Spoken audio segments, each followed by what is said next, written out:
Olá, tudo bem? Estamos aqui para mais uma aula de Geografia com o objetivo, em tempos de pandemia, colaborar com os nossos alunos para que eles se mantenham atualizados, fazendo as atividades, observando os vídeos e, claro, estou aberto a dúvidas. Havendo, é só mandar. Se inscreva no canal, dê um like lá no vídeo, vá ao blog, mande um recado, mande um e-mail. Estarei pronto para sanar as suas dúvidas. O tema de hoje é regionalização.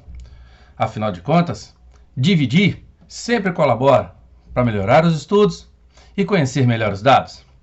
A regionalização mundial, claro, ela apresenta critérios e divide os países em diversos grupos. Depende muito do critério que se quer utilizar.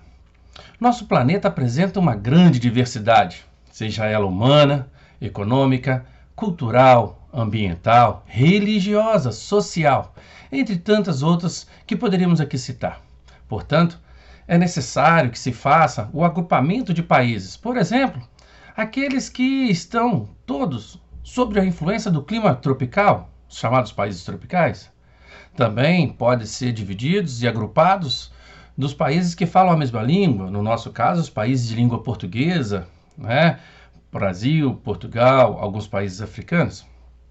Também podemos aqui dividi-los com as mesmas raízes históricas, e aí nós vamos ver próximo a nós aqui os países de colonização predominantemente portuguesa, predominantemente espanhola, britânica, francesa. Então nós fomos agrupando ali, e cada um vai apresentar esses mesmos níveis e tipos. Logo, nós podemos sim fazer o agrupamento. Como faz parte do mundo atual, também dividimos em grupos de países de níveis de desenvolvimento econômico, sejam eles os mais ricos, os mais pobres. Também faz parte do mesmo sistema político, né? Nós temos as democracias, nós temos as ditaduras, então, nós vamos ter os reinados ainda existentes nos dias de hoje. Portanto, há diferentes maneiras de se regionalizar o mundo. E essa regionalização depende dos critérios propostos pela sociedade. Isto é, dos interesses, dos objetivos e do planejamento que o grupo de seres humanos estará fazendo naquele momento. De uma certa forma, podemos dizer que a região é o nome dado a uma área que possua características, um conjunto de características comuns, não é? Então, portanto, é um conceito de região que se refere à diferenciação de áreas. As regiões podem ser determinadas segundo critérios naturais, estabelecendo as diferentes clima, vegetação, hidrografia, relevo, fauna, economia, entre outros, que irão evidenciar a forma e o padrão de vida dos habitantes de cada região. Regionalizar é dividir. Dividir para facilitar os estudos, a identificação dos dados, planejar o futuro, estabelecer critério nos gastos públicos, por exemplo. Fazer um determinado espaço, observando nele suas características comuns, pois assim as diversas realidades são consideradas de forma a não ignorar nenhuma delas. E por fim, regionalizadas. Dessa forma, elaborar uma regionalização mundial significa realizar uma divisão do mundo em conjuntos de países de acordo com as suas características. E elas podem ser, por exemplo, uma divisão por continentes, onde nós vamos ter aqui os aspectos físicos e a divisão física entre as nações muito bem estabelecidas, né? Nós vamos ter ali os grandes continentes, continente americano, o europeu, a África, a Ásia, Oceania e Antártida. Lembrando que muitas das divisões aparecem também as subdivisões, que é o caso do continente americano. Nós vamos ter a América do Norte, a América Central e a América do Sul.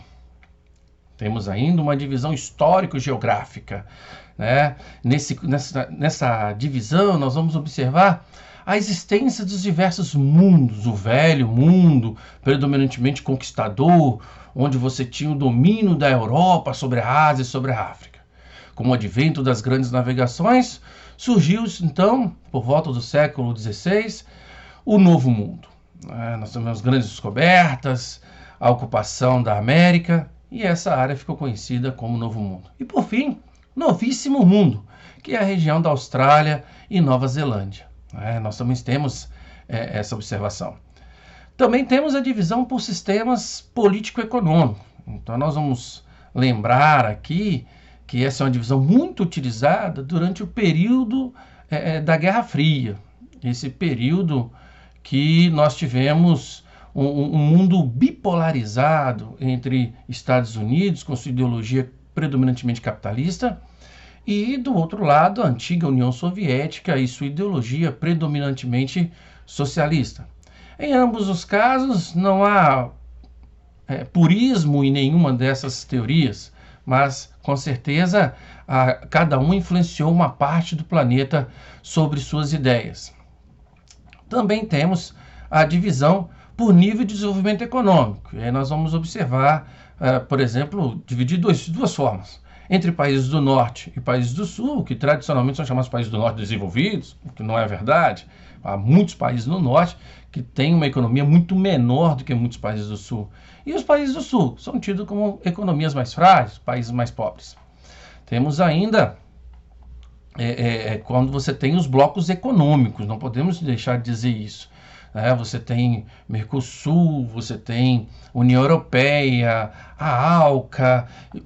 Vale lembrar que nesses dias atuais, esse sistema tem sido muito combatido, principalmente por países como os Estados Unidos, que não concordam muito com essa lógica de pluralidade, de blocos, de poderes divididos. Então ele tem batido muito de frente e tentado voltar àquela antiga ordem onde havia uma ou duas nações apenas dominando.